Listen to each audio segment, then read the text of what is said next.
So, my last night here. What you will be seeing now is me getting ready for tomorrow.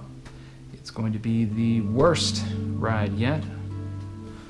500 miles.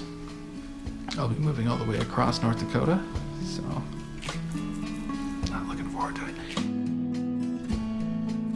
This is my last night in the oil fields. This was an interesting world to get dropped into, to say the least. Life in North Dakota has boomed fast.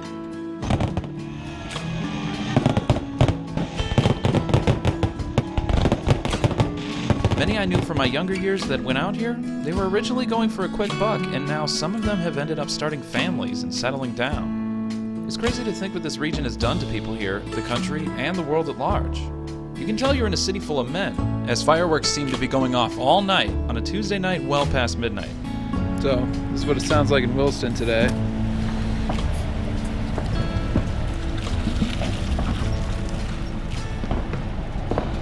Constant. Never ending. Fireworks aren't the only dazzling lights going on here in North Dakota. Flarestacks, or just flares, are present on the wells here. Gas flaring protects against the damages of overpressurizing equipment. Without flares, explosions can occur. There are so many flares that they can be seen from space. North Dakota is literally lighting up the night with its oil production. There is an environmental benefit to burning the fuel that comes out, believe it or not. Methane, which comes out of the well, is a greenhouse gas that's 34 times more damaging than carbon dioxide.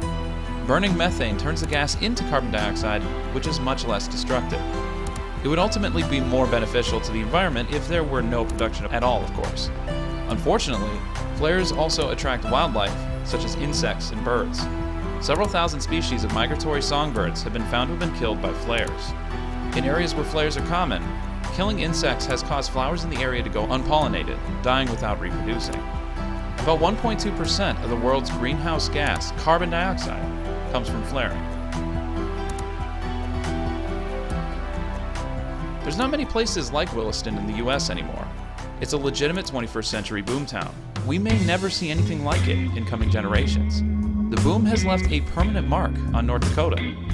When I was growing up in the 1990s until about 2000, the population of North Dakota was either dropping or stagnant. More people were moving out or dying than moving in and being born. Now look at it. This is a map of the percentage of change in population by county around the time of the start of the oil boom here in 2011. It's blatantly obvious that this has brought a huge change to North Dakota. The oil fields are full of thousands of young men from all across the country with little to no college education, but a lot of money. The men's rooms in gas stations are several times larger than the women's restrooms. In oil industry-rich counties like McKenzie County, there are 117 males for every 100 females. If you look at this graph of sex ratios from 2014, these are the age of the residents, and at this line, the ratio is exactly 100 to 100 males and females, equal. This line is the US average, and this line is North Dakota. In North Dakota, for men in their 20s, this is hugely disproportionate. It's quite the difference. There's a lot more men here in their 20s than women. In the oil industry jobs themselves, women are outnumbered 10 to 1 at work.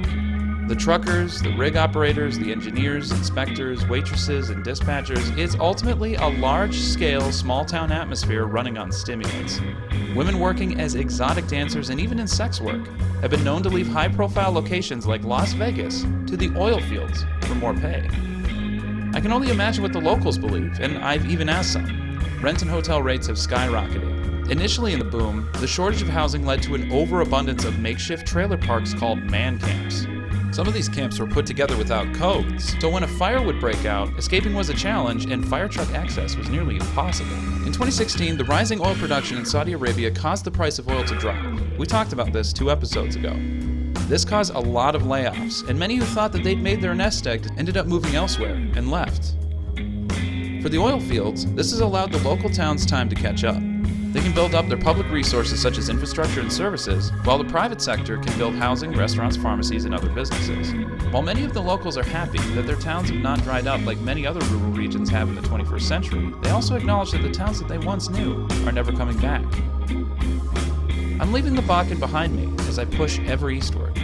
I thank Kayla and Ryan for allowing me to stay in their home and experience the exciting and unique human experiment that is the North Dakota oil fields. My next stop is actually along the Canadian border. It's no small detour, but I'd kick myself if I didn't go check it out.